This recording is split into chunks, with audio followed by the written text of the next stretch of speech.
Welcome to Travels with Geordie. If this is your first visit, my name is Peter Knowles and I live in Victoria, British Columbia aboard this classic wooden motor cruiser along with the loving memory of my pup Geordie, all the while fixing it up for some pretty major cruising someday. If that's the sort of thing that you might find interesting, please consider sticking around and subscribing. Love to have you.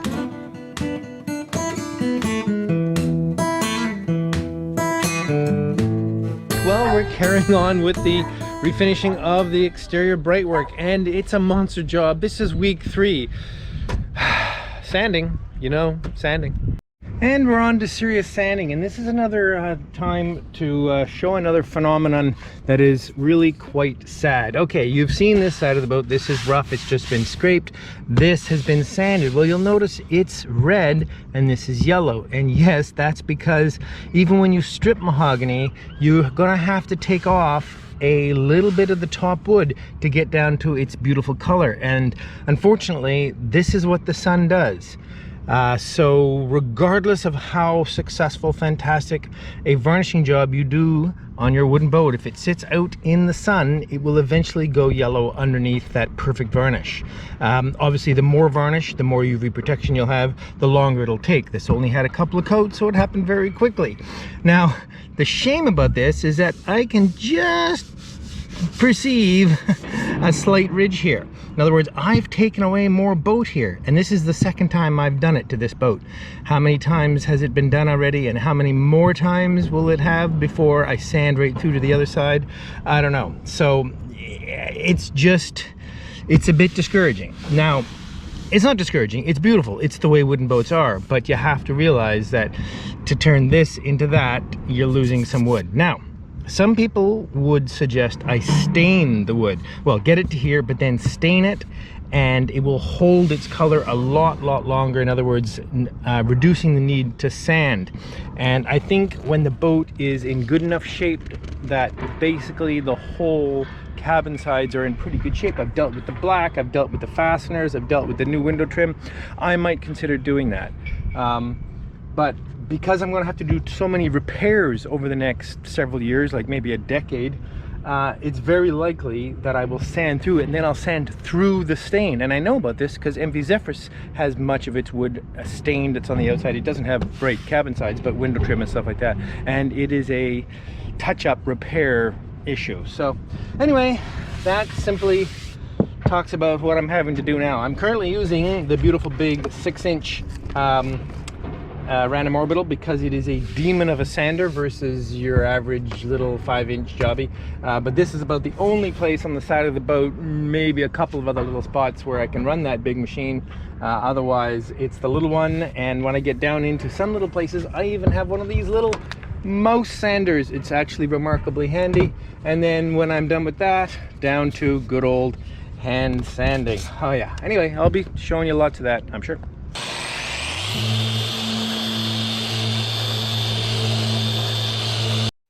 I've been working on the window frames today.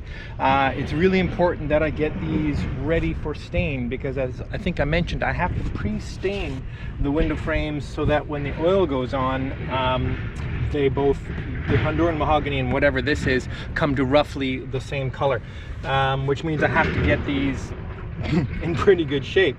Also means I had to clean out all, and I think I mentioned, all the caulking and sealant and gunk and misery that was in there, hoping to be able to do a reasonably good job of sealing these. But I'm pretty sure until I rebed these windows properly, I'll never have a good seal here. Anyway, lots of little finicky sanding, knifing, scraping. Gotta go, gotta keep moving.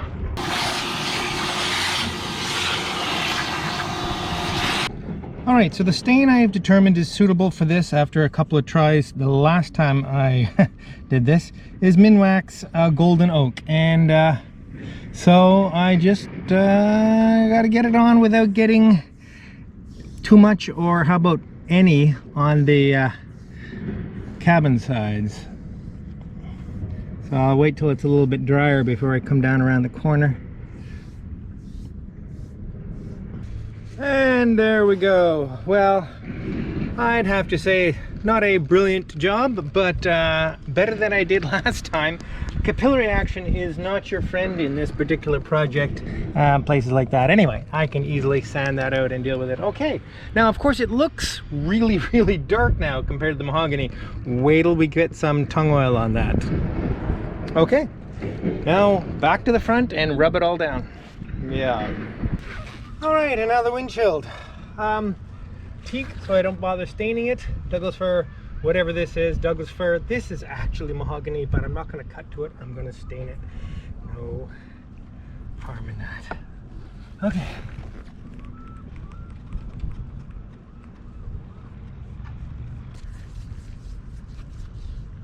And today is a really big day. By the end of today, I'll have oil on the cabin sides. Pretty excited about that. So, but there's still lots to be done before we get there. For starters, sanding off all the little bleeds where I got stain on the mahogany.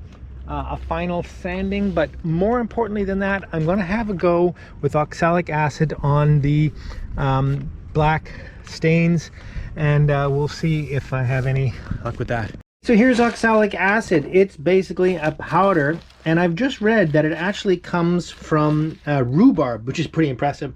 And I'm going to use the old adage, acid to water rather than water to acid. All right, so here we have a solution of oxalic acid, and without making it too wet, I'm just going to put some on here and see if there's any effect. We'll work our way along. Apparently, it is not risky to get it on wood that isn't stained. In other words, it doesn't add, it doesn't bleach wood that isn't stained, which I find impressive. So we'll see how that comes together. Anyway, I think you can see what I'm up to here. Oh, that actually looks like it might be somewhat effective. Okay, I'll keep at this and let you know how it goes. Okay then, it's time to turn the boat around. This couldn't possibly go badly, could it? We have an onshore breeze, so I've disconnected everything. I'm going to disconnect the bow line and give her a little shove and walk the stern back up to this end and let the bow swing back in, and it'll all just go swimmingly, won't it? Won't it? Let's see.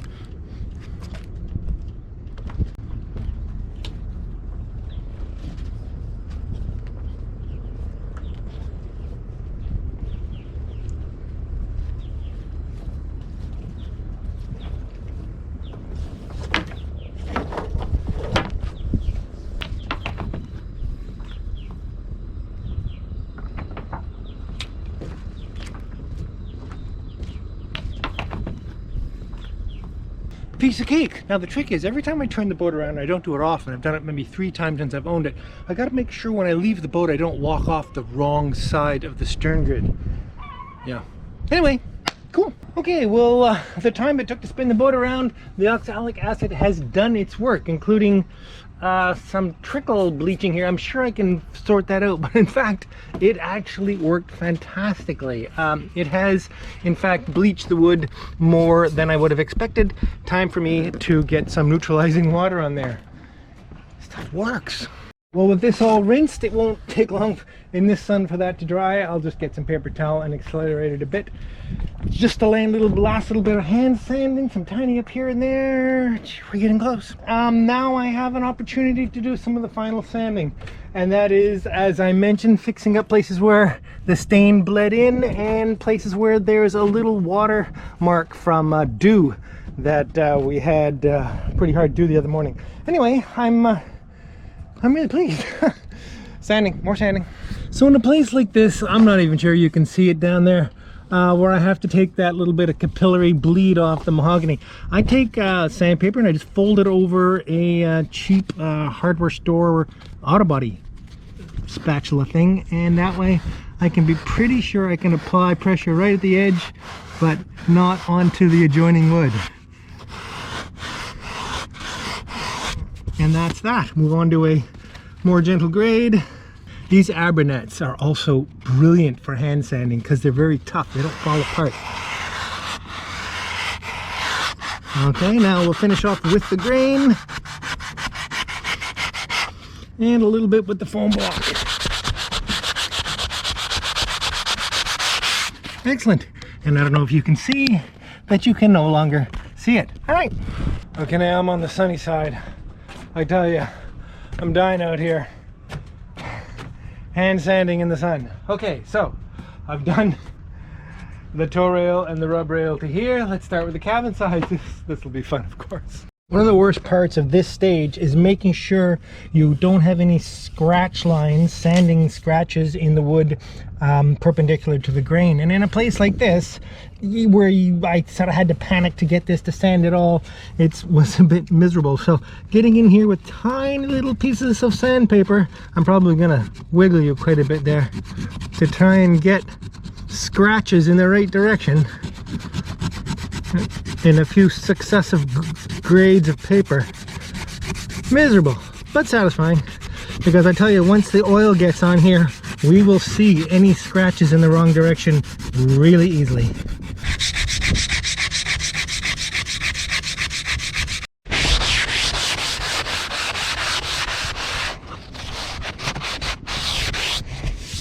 I'm done.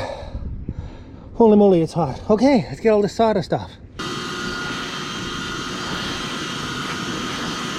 And I'm off. Tongue oil, cheap brush, paper towel. Tongue oil needs to be applied liberally but not puddled, so I have to rub it down with a little paper towel afterwards, work my way along. The other thing is, because there's a lot of cutting in to be done, that's why I need a brush. Otherwise I would normally just have used a big cloth and mopped it all over the place. Anyway, let's get it on.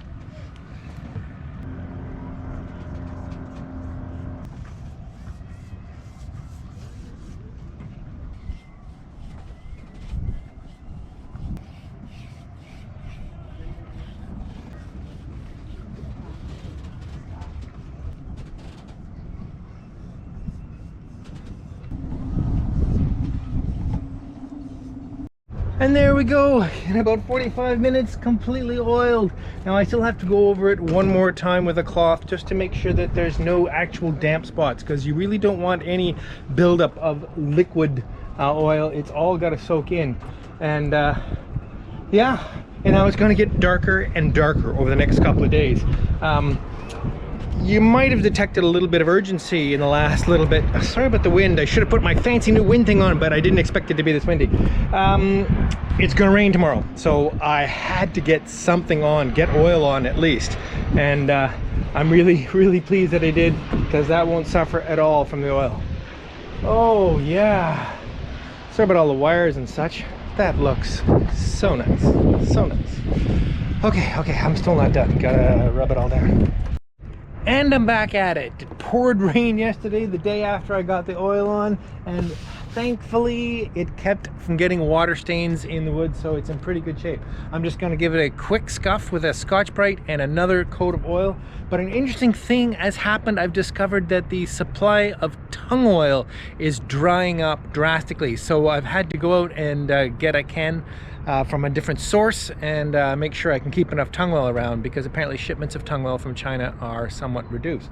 Okay, so carrying on today will be the transom. Now, the transom's in really sorry shape. I've tied it up a few times, never really properly, but because of my newfound success with oxalic acid, you can see a lot of black damage from iron fasteners here and there. In fact, that's the edge grain of the plywood deck. I'm completely exposed there. It's just a mess, actually. I'm going to try oxalic acid on it, and you can see that the wood is yellowed drastically, even though it's Honduran mahogany, because I didn't have enough varnish on it and the sun has got to it. So I'm going to try using oxalic all over to try and bleach the wood and save me having to sand so deeply. It's an experiment, because the whole transom will have to be rebuilt sometime in the future. Yet another project, can you imagine? But it'll tell me something about whether or not that is a viable solution. Let's get to it. And so we simply carry on with heat gun and scraper, both to the covering boards here, or combing, or whatever you want to call this, as well as the transom. And between the float and taping off the joint between the swim grid and the hull, we're going to be able to catch all the scrapings. All right, let's go.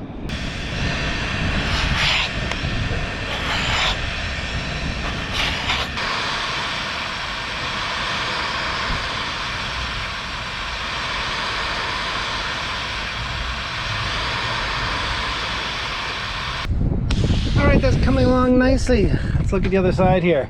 This is a good example of one of the things I love about tung oil. Have I raved about it enough? Okay, so I've sanded up into here, sort of arbitrarily stopping here, and this is a complete mess. So I will be able to scrape and sand and bring this down and feather this in and re-oil it all together, and you'll never see where one stopped and the other picked up.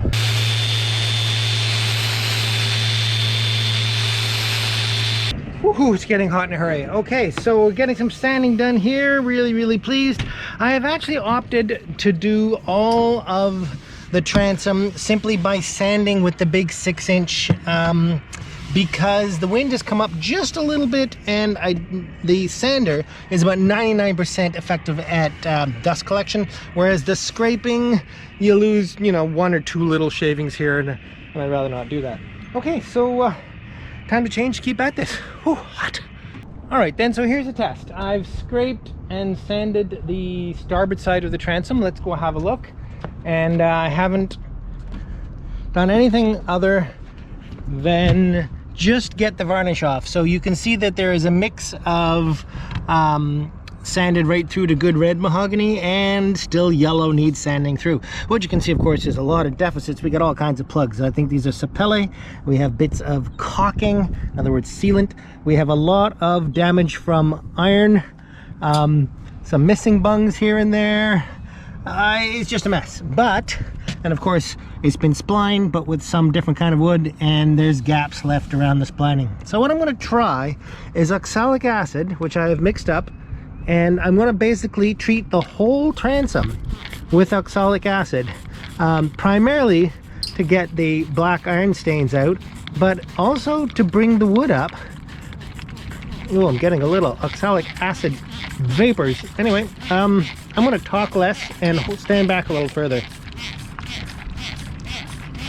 Well, after the oxalic acid on the transom for a day, I can definitely say it's somewhat improved the black staining up here, and a couple more down here. It's not gone. I basically drenched it all day yesterday and let it dry overnight, so I'm not going to give it any more. You can see it's all full of crystals here. I have to now rinse this to neutralize the acid, but it has helped. What it didn't do, and I don't know why I thought it would, is turn the yellow wood red. I don't know why I even considered that would help, but anyway, so let me rinse this and carry on.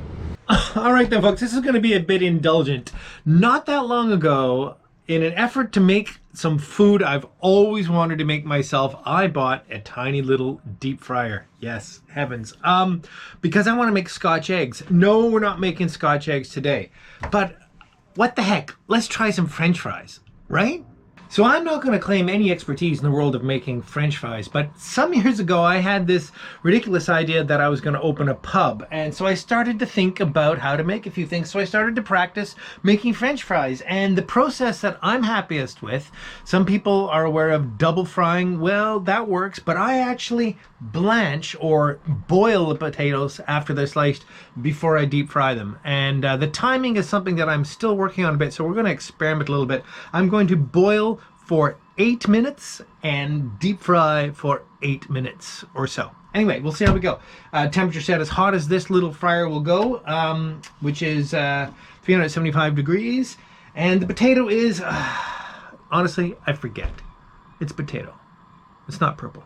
Anyway, this is the smallest, cheapest little deep fryer you can get on Amazon. It's well, it's cheap, but anyway, let's go. One advantage to a temporary countertop is you can use it for a cutting board. Yes, indeed. Now, I'm a bit of a French fry junkie. I really like good French fries, but what makes really good French fries is it, you know, it's sort of crispy on the outside, a little bit soft on the inside, still has that potatoey flavor, not too greasy. Yeah, all those things. Okay. So I don't put the potatoes in the water until it's boiling, only because I can't really judge how long it's been in there for yet. So we'll wait for it to boil. All right, the water's boiling. Let's put these in here without too much splashing. And they're off, and we'll start the timer. Now, what I like about the blanching or boiling, I don't know why this is called blanching, process rather than the double frying is because once you get to about 6, 7, 8 minutes, the edge of the potato gets a little fluffy. You get a little bit of softness on the edge. And then when you throw that in the oil, that edge fluffiness becomes a really crispy, really yummy. Anyway, I think it just works out great. Okay, then here we go, 8 minutes. We'll turn that off, and what I'm just going to do is use the actual basket that came with the deep fryer to drain these. It's like my own little colander. Yes, yes, yes, yes. Now, one thing absolutely certain. You need to wick some of the moisture off of these before you put this in the oil, because this much water in that oil and you'll have a foamy mess. As it is, we're going to have to be careful. So let this dry a little bit and we'll set up for some paper towel. All right, so I just roll this out onto a little bit of paper towel. Let that roll back and forth on there a little bit. Try to reduce the massive amount of moisture. Oh, these feel pretty good. They might have wanted to be in there a little bit longer. Anyway, I'm not going to worry about it. These are just perfect. There we go. Let them just soak that up a little bit. All right, then the oil's hot. They're back in the basket now. This requires care because, as I said, there's so much humidity on these. These are going to foam like crazy when I put this in the oil. So you got to put it in gently.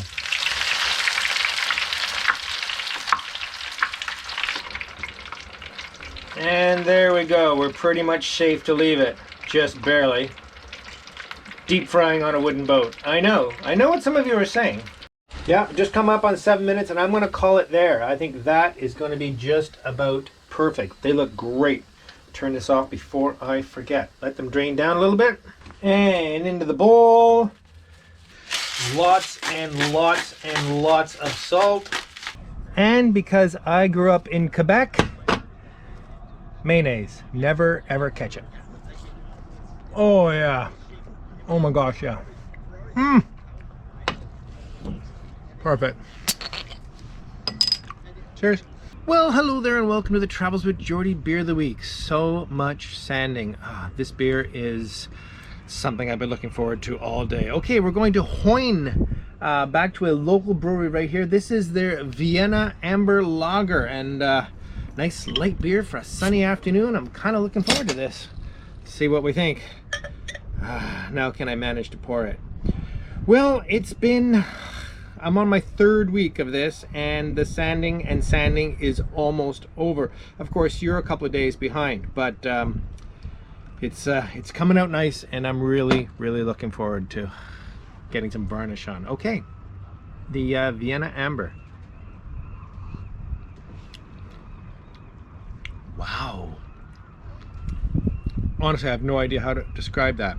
It's it reminds me somewhat of like just a golden, like a honey brown type of beer. It's just a nice, drinkable, hot weather, very tasty. I love when there's a great beer from Hoyne because I do like the brewery and I like them to do some good stuff. Okay, we have some stuff to go through.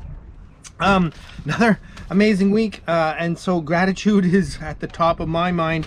No actual new patrons, but quite a few people offered up on PayPal, which is so kind of you, and that's Michael Saffold, Thomas Dietrich, Roger Samero, Jonas Steves, and ongoing support from Paul Beglane. Thank you all so very much for your support for the channel. It really makes a big difference. And some goodies came in the mail. Well, one thing did anyway. This is a USB charge port, but what it is a high current one. Now there's a bit of a strange thing about these USB power receptacles. You can get them very cheap, a couple of bucks, $5, $6, very low current. This was quite a bit more expensive. It's a premium one from Blue Sea, and it's 4.8 amps. And I have found that the really low current ones just can't keep up with keeping a device charged and running when it's doing GPS stuff. So this one in particular will be used at the helm where GPS is a constant use there. And that came from Ted and Cheryl Chisholm. Thank you ever so much. I'm really excited to see how well that keeps up. Now, some of you may remember this fantastic motorized slider, which I haven't actually done anything really amazing with yet, but I have some great ideas.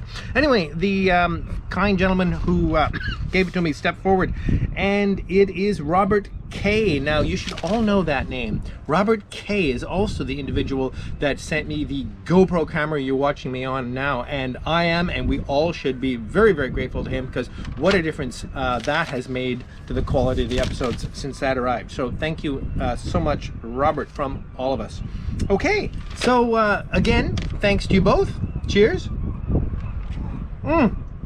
And we can wrap this up right away with the word of the week. And if you haven't guessed already, use the word sanding in a comment down below, and I will pick at random from the first week of comments. Now, I say week because I realize not everyone has the opportunity to see the episode in the first 24 hours, and I rarely actually have the opportunity to check it in the first 24 hours. So that's a small change. So if you'd like to win a Travels with Geordie t-shirt, use the word sanding in a comment down below, and I will pick at random from the first week worth of comments. And if I pick your comment, I'll send you off a Travels with Geordie t-shirt. Got it all in shirt.